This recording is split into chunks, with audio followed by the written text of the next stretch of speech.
I did have a feeling this was going to work in some way. I even had a feeling that it was possible that it would work spectacularly.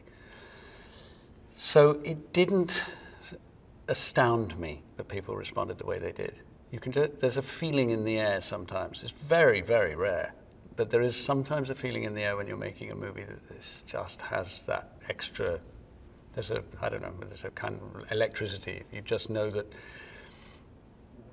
the imagination, whether it be the director of photography, the designer, they're working on a particular level. And so I would have been astonished if it had not hit the spot.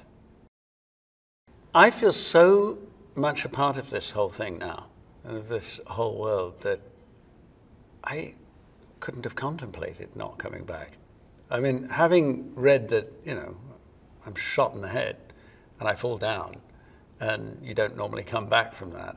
Any sane person would think that's done. But I just felt so involved that I suppose it was a form of denial that I would ever be just out of it. And I still have it now. I mean, this will come to an end sometime. But as far as I'm concerned now, it's a part of what I do. He does have quite a lot of room to maneuver because it's comic book. You know, the tone of the film buys him a lot of sort of, you know, people's, I suppose they'll forgive a lot of implausibility. We have bulletproof suits and, you know, polonium laced knives coming out of shoes, and which you wouldn't be able to get away with if the film were more earnest. So I think the kind of larger-than-life comic book flavor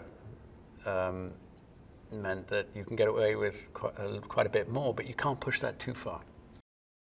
He does make use of a lot of familiar popular culture themes. You know, when he's done with it, it's his, you know, because he's messed with it. He's subverted it a little bit. So you can look through the first movie and say, I see something of Bond, which is the first comparison people make. But maybe, you know, there's a hint of Austin Powers. Maybe there's a hint of, you know, the Harry Palmer movies with Michael Caine. Maybe there's a hint of Sherlock Holmes, Star Wars. You know, a bit of the superhero stuff. And then it has its roots in comic book. But he, in a way, he might shamelessly steal from something, but then he puts a twist on it, which means that I know you know, I know this is familiar to you, I know what this image is recognizable to you, but I'm just going to mess with it. And we all get it because we've all seen it. We've all seen those comic books. And so I think he's got a real ability to tap into some commonly familiar thing. And then just have fun with it.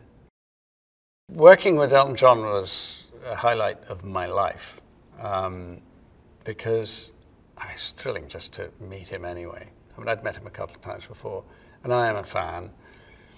And just, he's a joy to have around. He was a great sport. He's very, very funny. And so up for the spirit of this thing. I mean, it doesn't sound like anything makes him blush. You couldn't help but be aware of the scale of it, more than anything I'd ever done. Big sets, Poppyland, it really was what it looked like. It was quite something to step onto. Anyone who came to visit that set just thought, wow, I mean, this is not, you know, that's not CG. This is the scale that you're looking at is what we actually had. And a huge amount of time spent on it, because a fight like that, from a technical point of view, is a real mountain to climb. And it was not, you know, we were working with more than one unit a lot of the time. I think we certainly had 3. We may even have had 4. You know, second unit, split units, stunt units, and I wasn't always sure which one I was going to be on that day. You know, and I didn't know whether I'd be on the main unit with Matthew, or whether we'd be doing some extra stunt pieces that we still needed with a second or third unit. And if I was with the second or third unit, whether I was going to be with these stunt guys or this stunt team, or,